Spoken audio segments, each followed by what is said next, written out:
Guys आपको India का national animal तो पता होगा, टाइगर ऑब्वियसली, लेकिन क्या आपको अपने पड़ोसी देश पाकिस्तान का नेशनल एनिमल पता है? ये बहुत मजेदार सवाल है। क्या आप इसका जवाब जानते हैं? चलिए मैं आपको बताता हूं। पाकिस्तान का नेशनल एनिमल है मारखोर। आपने पहले कभी नहीं सुना होगा, लिटरली, है ना। मारखोर एक बकरे की प्रजाति है। अब इसका मतलब क्या है जरा उसको समझ लेते हैं। मार फारसी में होता है सांप और खोर का मतलब खाने वाला।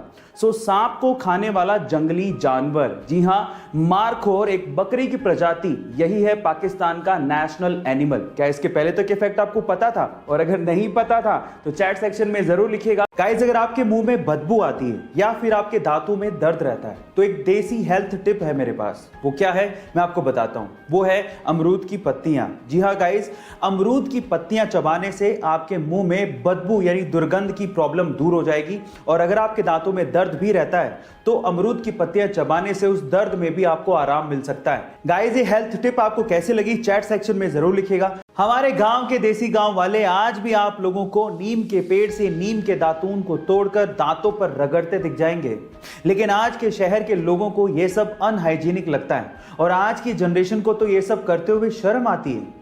लेकिन मैं आपकी जानकारी के लिए आपको बता दूं कि यही नीम का दातून छोटे छोटे टुकड़ों में अच्छी तरह से पैक करके 10-10 डॉलर्स में अमेरिका और बहुत सारे देशों के मॉलों में बेचा जा रहा है। जी हां, यही छोटा सा दातून 700 रुपए तक में बेचा जा रहा है। गाइस, कब तक हम अपनी चीजों की तभी वैल्यू करेंगे जब बाहर के लोग इसे वैल्यू देंगे? अपनी चीजों को वैल्यू करना सीखिए।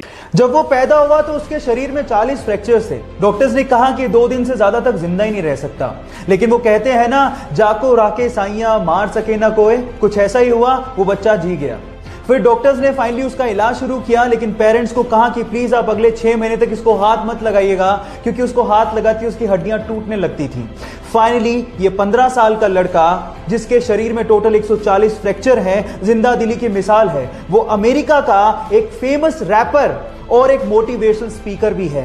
Yes, I am talking about Sparsha, जिसने एमएनएम के गाने आई एम नॉट अफ्रेड को उससे भी तेज गाकर रिकॉर्ड बना दिया, जिसको यूट्यूब पर अभी तक 14 मिलियन से ज्यादा हार्ट्स मिल चुके हैं। I'm not afraid to take a stand. Guys, यहां सीखने लायक बात यह है कि हालात कैसे भी हो, आपको जिंदगी जीने का जज्बा होना चाहिए, तब आप कुछ भी कर सकते हो। Thank you. ये बात 2006 की है, जब इंटरनेट एक्सप्लोरर दुनिया का सबसे बड़ा वेब ब्राउजर था, जो कि माइक्रोसॉफ्ट का था। तब माइक्रोसॉफ्ट ने अपने वेब ब्राउजर में अपने ही सर्च इंजन को बाय डिफॉल्ट सेट कर दिया, जो कि गूगल के लिए बहुत बड़ा झटका था। अब इस झटके से उबरने के लिए गूगल में ही काम कर रहे एक भारतीय ने एक उपाय सुझाया। उसने कहा कि हमें अपना वेब ब्राउजर लॉन्च करना चाहिए। तब के सीईओ इसके लिए तैयार ही नहीं हुए, लेकिन उसने जैसे तैसे फाउंडर से बात करके इसके लिए काम करना शुरू किया। फाइनली 2008 में गूगल ने अपना web browser Google Chrome launch किया, जो कि दुनिया का सबसे बड़ा वेब ब्राउजर है। उस भारतीय का नाम है सुंदर पिचई, जो कि आज वर्ल्ड की सबसे बड़ी कंपनी गूगल के सीईओ हैं, जो कि एक भारतीय भी हैं। So proud to be an Indian. So guys, ये सीखने लायक बात यह है कि आपका बैकग्राउंड कुछ भी हो, अगर आप में प्रतिभा है तो आपकी उपलब्धियों की कोई सीमाएं ही नहीं है। जब वो 25 साल की थी तो उनकी मदर की डेथ हो गई।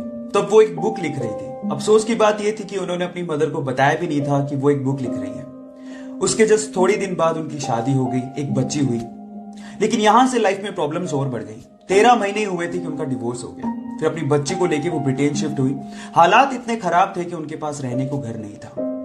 कैफे में अपनी बच्ची को गोद में रख के उन्होंने बुक लिखना जारी रखा, छोड़ा नहीं। जैसे तैसे करके उन्होंने अपनी बुक कंप्लीट की। लेकिन जैसे उन्होंने कम से कम 12 पब्लिशर्स को यह बुक भेजी, उन 12 पब्लिशर्स ने ये कह के उस बुक को पब्लिश करने से मना कर दिया कि यह बुक बच्चों को समझ में नहीं आएगी। लेकिन वो कहते हैं ना, लक फेवर्स द ब्रेव, कुछ ऐसा ही हुआ। एक पब्लिशर ने फाइनली उनकी बुक को पब्लिश करने के लिए हाँ भर दी, क्योंकि उस पब्लिशर की 8 साल की छोटी सी बच्ची को वो बुक बहुत अच्छी लगी थी। बस फिर क्या था, पूरे वर्ल्ड में 450 मिलियन कॉपीज बिकी उस बुक की। जिंदगी में इन 7 चीजों के लिए आपको कभी भी अपने मन में रेग्रेशन रखने की जरूरत नहीं है। Number 1, being yourself. आपके आसपास और दुनिया में आपको बहुत सारे ऐसे लोग मिलेंगे जो लोगों की नजरों में सही होने के लिए अपने आप को बदल डालते हैं, लेकिन कुछ लोग अपने आप को कभी नहीं बदलते। वो जैसे हैं वो वैसे ही रहते हैं, इसलिए दुनिया उन्हें सलाम करती है। So guys, if you have a believe in yourself, आपको अपने आप को किसी के लिए भी बदलने की जरूरत नहीं है। और जो लोग आप जैसे हैं वैसे आपको एक्सेप्ट नहीं करते, वो आपकी जिंदगी में रहने लायक भी नहीं है। बाकी 6 रीजन के लिए मुझे फॉलो करना मत भूलिएगा। मिलते हैं अगले वीडियो में।